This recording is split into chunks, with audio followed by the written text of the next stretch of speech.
أحبائي، نتعرف يوما إلى هذا الابن الذي صار إنسانا من أجلنا، الذي تنازل فحسب أقل من الملائكة، وكل هذا من أجلنا، لخيرنا، لخير كل إنسان. نتعرف إلى هذا الكاهن الذي وهو صورة الله قبل أن يصير إنسانا، أن يأخذ صورة العبد لكي يرفع الإنسان إلى صورة الله. نتعرف إلى هذا الابن الذي تقدس فقدسنا. هذا هو موضوع تأملنا. تقدس الابن فقدسنا. نتخيل ذاك الذي هو القدوس قبل أن يتقدس، يعني أن يتكرس، أن يكرس ذاته، يكرس حياته، يلاشي ذاته لكي يقدس البشرية كلها، ولا سيما الخطأ بيننا، لأنه ما أتى من أجل الأبرار بل من أجل الخطأ، ما أتى من أجل أصحاب الصحة والعافية بل من أجل المرضى. نعم، تقدس الابن لكي يقدسنا. ونقرأ أحبائي الرسالة العبرانيين الفصل 2 آية 10. نعم، كان من الخير أن الله الذي من أجله كل شيء وبه كل شيء، حين أراد أن يهدي إلى المجد كثيرا من الأبناء، جعل قائدهم إلى الخلاص كاملا بالآلام. لأن الذي يقدس والذين تقدسوا لهم أصل واحد، فلا يستحي أن يدعوهم إخوة، فيقول: سأبشر باسمك إخوتي وأسبحك في الجماعة. ويقول أيضا: على الله اتكالي، وأيضا ها أنا مع الأبناء الذين وهبهم الله لي. قرأنا أحبائي الرسالة العبرانيين 2 من 10 إلى 13. نعم، كان من الخير أن الله الذي من أجله كل شيء وبه كل شيء. في تأمل سابق وفي الآية 9 قال إن المسيح ذاق الموت لخير كل إنسان. نعم، ما يبحث الله عنه هو الخير. منذ البداية حين خلق كل شيء خيرا، خلق كل شيء حسنا. نعم، الشر لا يمكن أن يأتي من الله، الشر يأتي من الإنسان الذي يريد أن يتخذ صفة ليست له، الذي يريد أن يصير الله.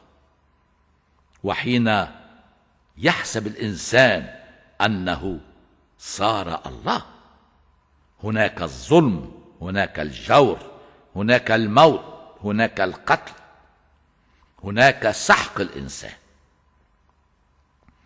الله لا يطلب لنا إلا الخير، وإذا نحن تركناه نمضي إلى الشر، نمضي إلى العبودية، نخسر حريتنا ونخسر بالتالي كل شيء. الله خلق كل شيء وبه كل شيء،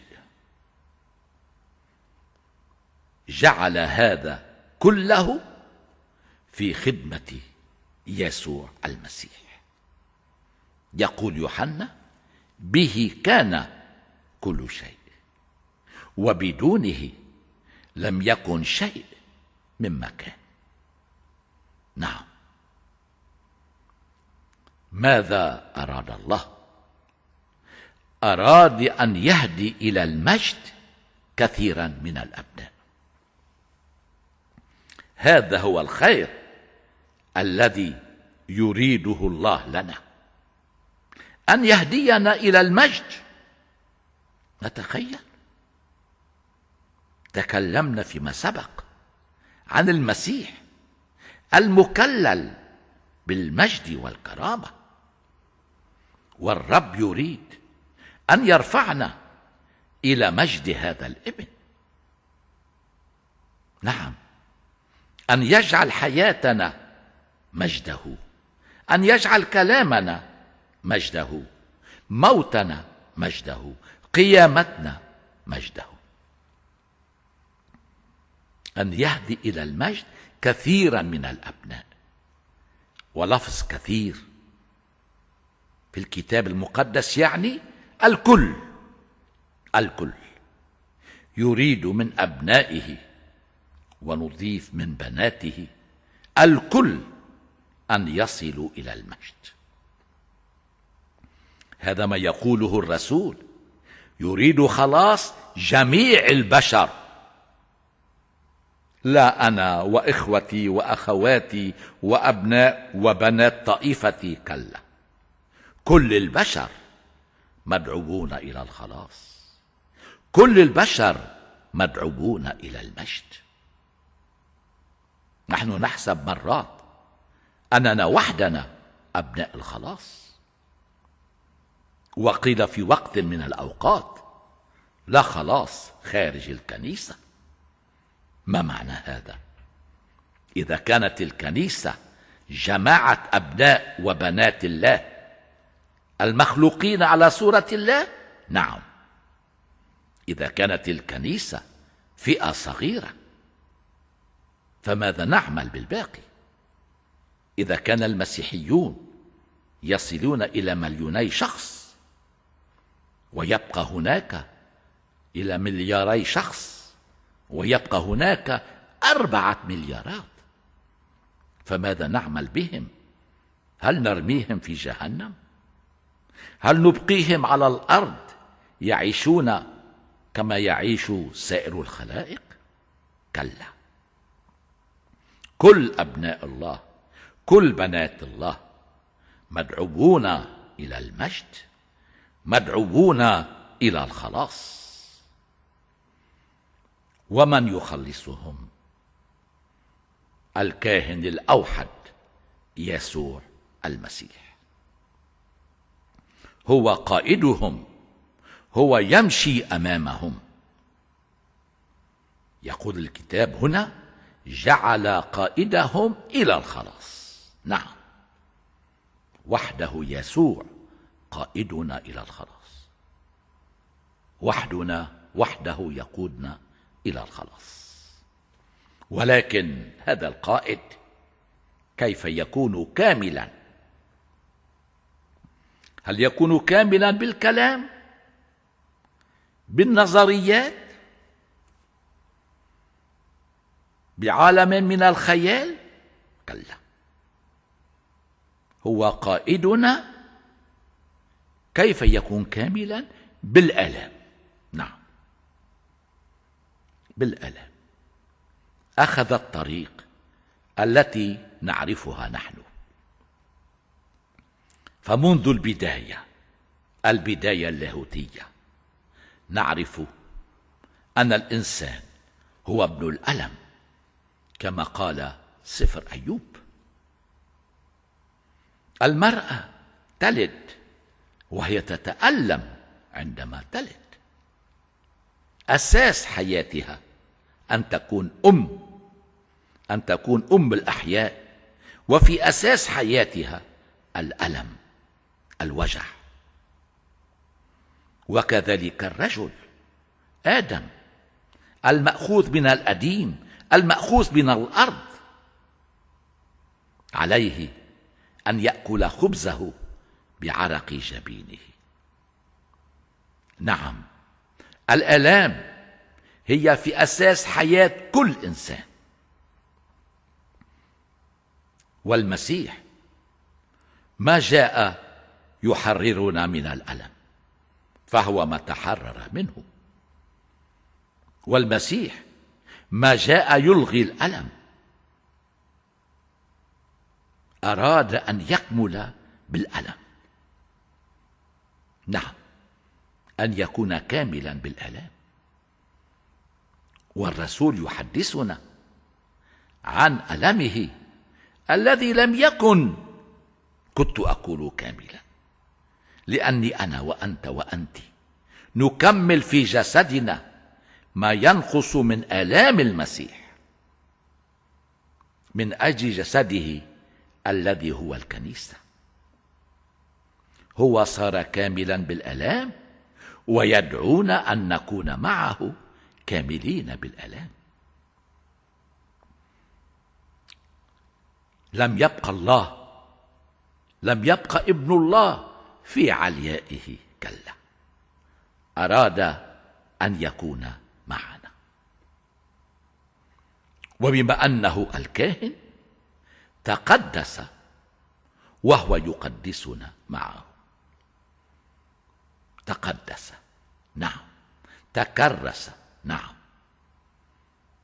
لبث بتولا طوال حياته ليكون كله فيما هو للآب.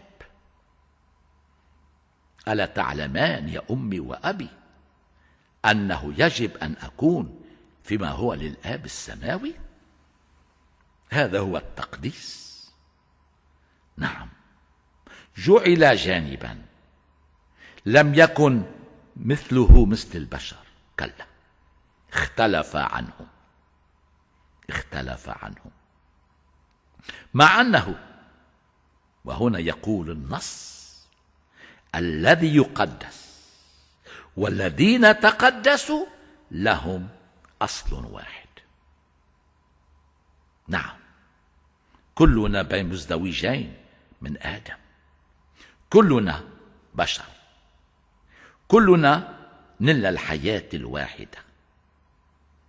أنا إنسان وأنا إنسانة ويسوع إنسان، شبيها بنا في كل شيء.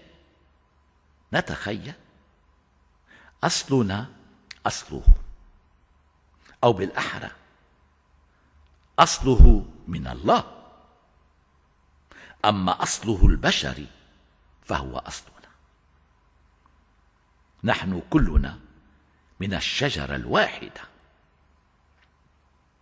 نعم،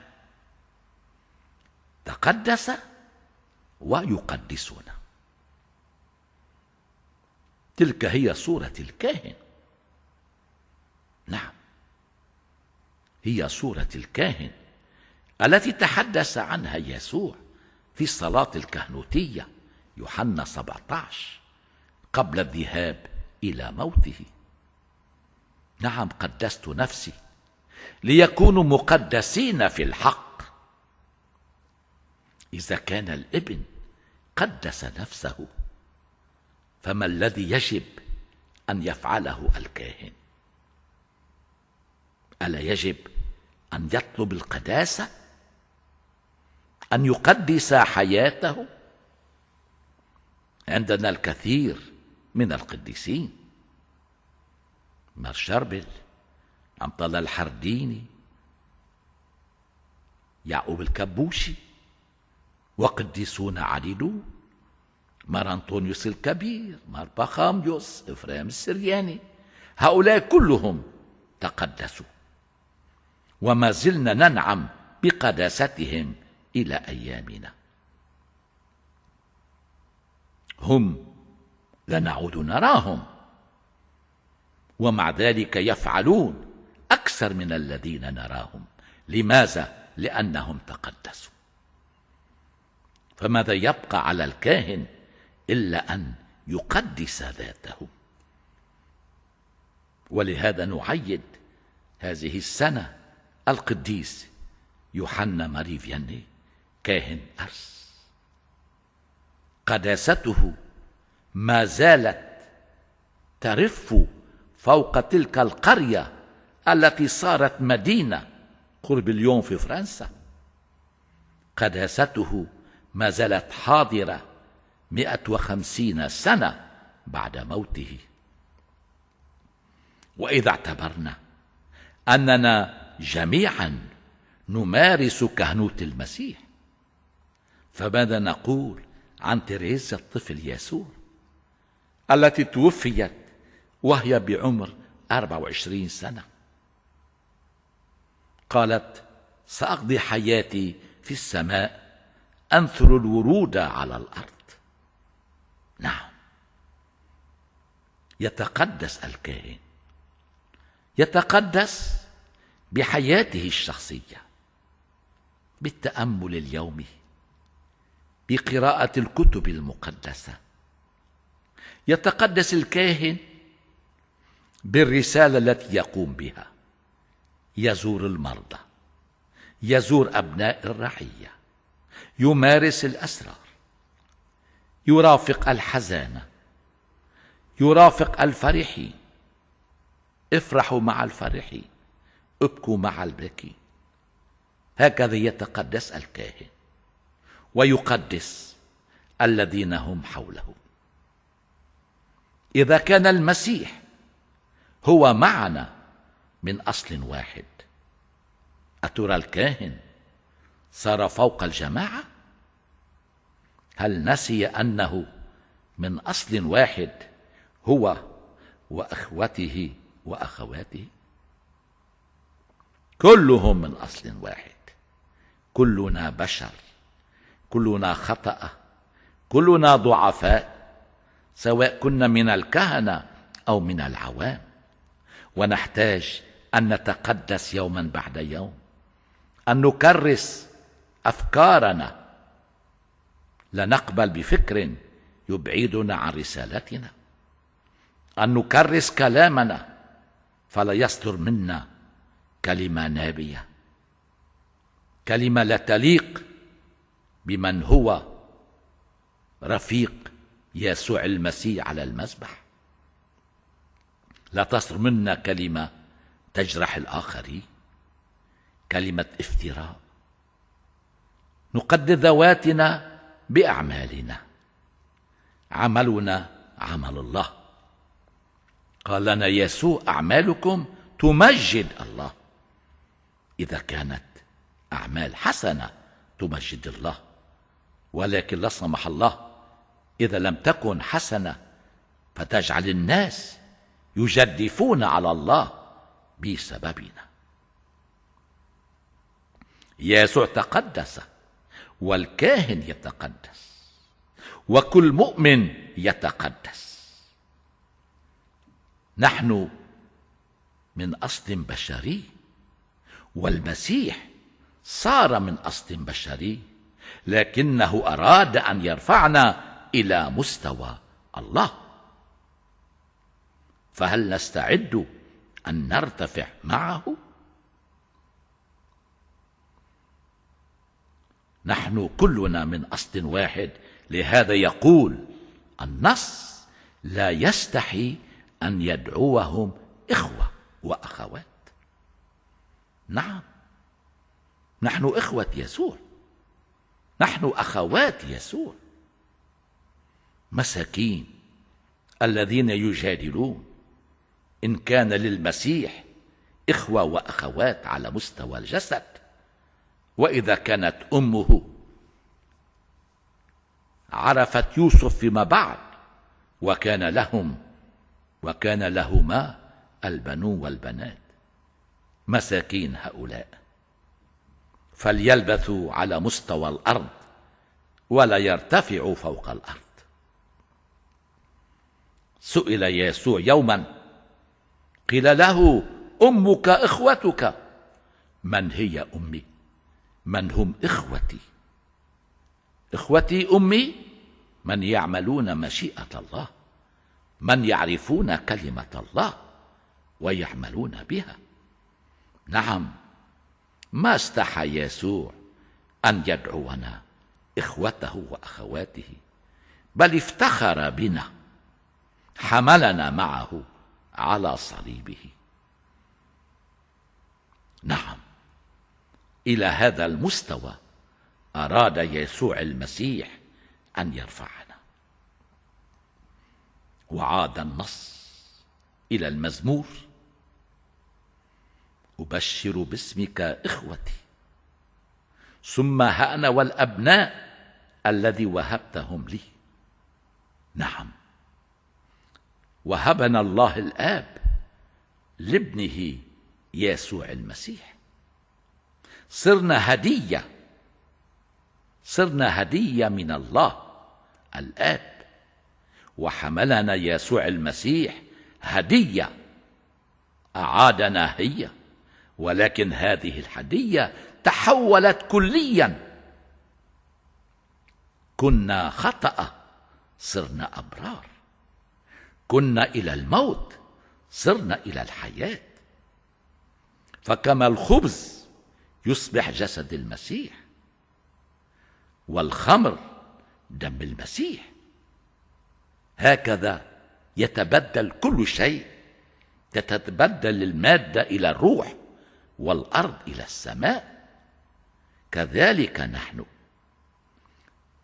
سلمنا الله الآب إلى ابنه يسوع، إلى الكاهن الذي أرسله إلى العالم، وهو الابن يحولنا قبل أن يعيدنا إلى الآب. نعم، لم نعد بشرا فقط، صرنا أبناء الله، أبناء مع الابن. وإذ نحن نمضي مع الابن تنطبع صورة الابن على وجه كل واحد منا، فلا يعود يسوع، فلا يعود الرب يميز كل واحد منا عن أبنائه، عن ابنه الوحيد. هذا الذي له ابن وحيد، كما نقول في نؤمن وبرب واحد يسوع المسيح ابن الله الوحيد، رفض أن يبقى ابنه وحيدا، صار له الأبناء والبنات، صار له يسوع المسيح الإخوة والأخوات. ما أراد أن يعود يسوع إلى السماء وحده، بل أراد أن يأخذنا كلنا. كثير من الأبناء، كل الأبناء، كل البنات، كيف يرضى يسوع المسيح أن يرجع إلى السماء وكل إخوته وكل أخواته ليسوا معه؟ مستحيل، مستحيل. حين رجع قال: ها أنا مع الأبناء الذي وهبتهم لي. نعم، وهبت لي، حولتهم، قدستهم، صيرتهم لك. كانوا خطأ، نالوا الغفران. كانوا موتى، نالوا القيامة. كانوا ضعفاء، تقووا وصاروا معي. ولكننا لن نكون أبناء الخلاص إلا إذا سرنا وراء قائدنا يسوع المسيح وحده، الذي جاء من السماء يحملنا إلى السماء. هذا هو القائد الحقيقي. أما قواد الأرض فنبقى معهم على الأرض، راحوا إلى الموت ونتبعهم إلى الموت. وحده يسوع مر في الآلام، مررنا معه، وصل إلى القيامة فوصلنا معه، على ما يقول الرسول: إن متنا معه قمنا معه، إن تألمنا معه نمجد معه. هنيئا لنا بهذا القائد الذي نسير وراءه. أنتم الذين بالمسيح اعتمدتم.